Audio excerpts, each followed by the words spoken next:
Ladies and gentlemen, his name is Larry Stenebach, and he is from R&D at First Rule Film and Broadcast here, and he's our guy at the Big 550 KTRS. Good morning, Larry. Morning, McGraw, Kelly. Good morning. All right, so Windows 10 is coming out. It is. What's going on? Well, I figured this would be a good topic for all of your listeners. On July 29th, Microsoft's releasing their next version of Windows, Windows 10. And one of the best things about it is that right now, anybody on Windows 7 or Windows 8 can actually reserve a copy from Microsoft 100% for free. Oh.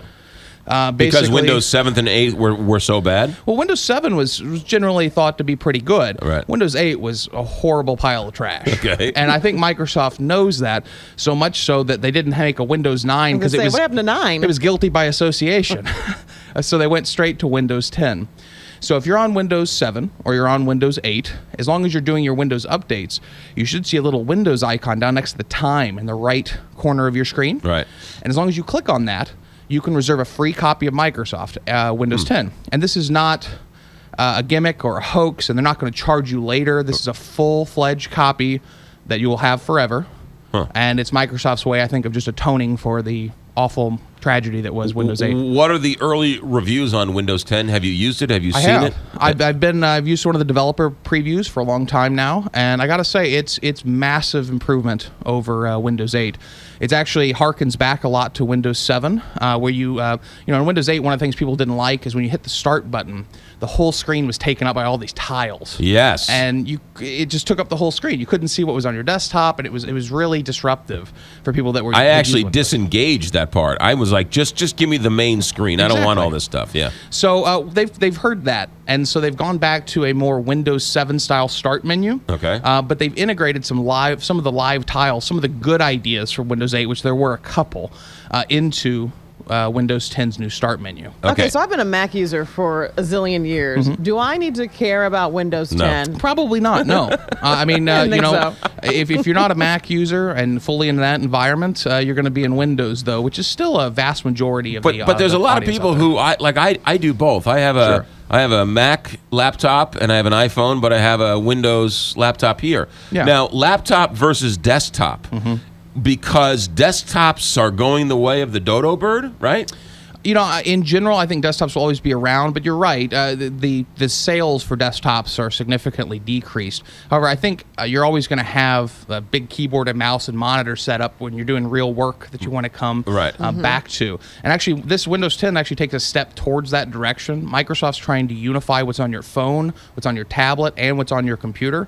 I foresee in the next couple of years, basically, your desktop computer is going to turn into your phone. Right. And you're going to be able to go home, dock it with a set of keyboard, monitors, and mice, and then you're carrying your computer with you. Right. So they're moving towards that as well. But the Microsoft phone was a disaster.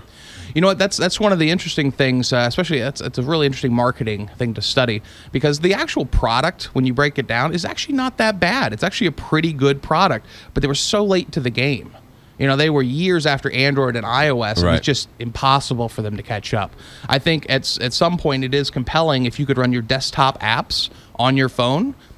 That's a little more compelling, something the other two can't do that Microsoft's working towards, but we're still a little ways away from that. What else in Windows 10 that's new, that's interesting? Other than the start menu, which is pretty nice, they've integrated something called Cortana. Some of you might recognize the name from Halo, the Halo games. Basically, it's like Siri or Google Now, but in your desktop, so that you can ask it questions via voice, and it'll return responses. Internet Explorer, the hated browser by all, is gone.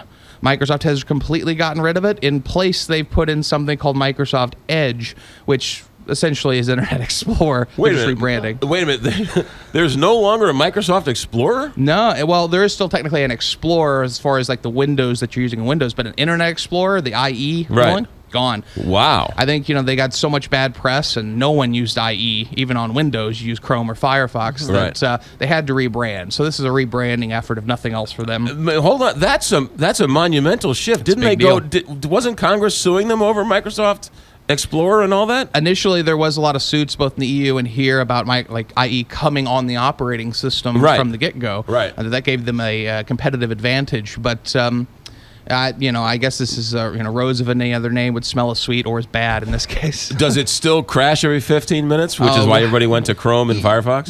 It's honestly, I've used it a little bit. It is better, but it's not enough to make me switch from Chrome or Firefox. Interesting. Is there anything that you don't like about this Windows 10?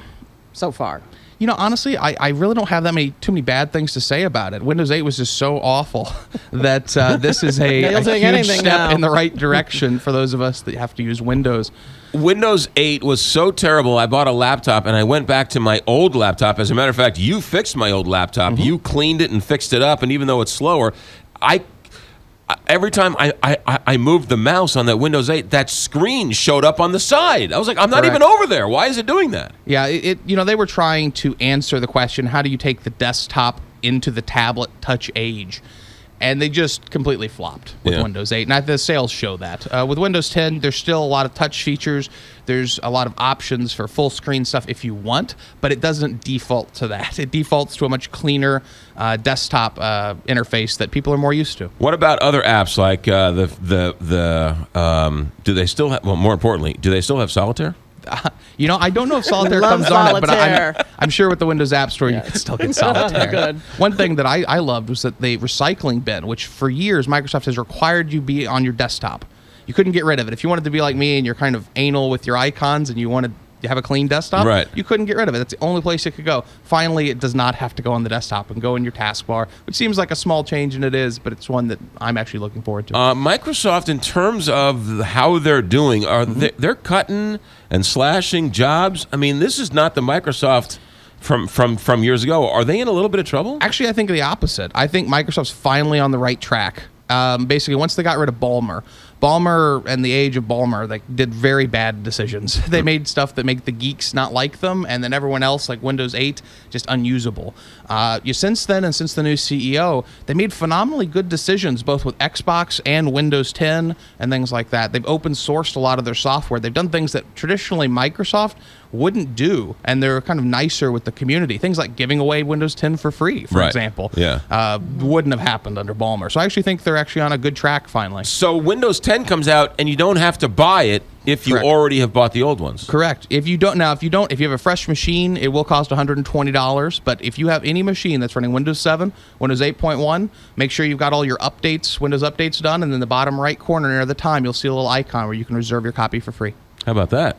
Ladies and gentlemen, he's fast becoming our favorite here. You really are. Larry from R&D. Now, in terms of full disclosure, is that jacket on a hanger in your office, and when you need to pull it out, you just put it on? Nope. Wear it every day. Oh, all right, good. All right, good to know. That's his trademark now. There you go. Larry, thanks for coming in. Thanks, guys. Larry Stenback, R&D, talking about the Windows 10 here on the Big 550 KTRS. Now, I'm talking about Menino's.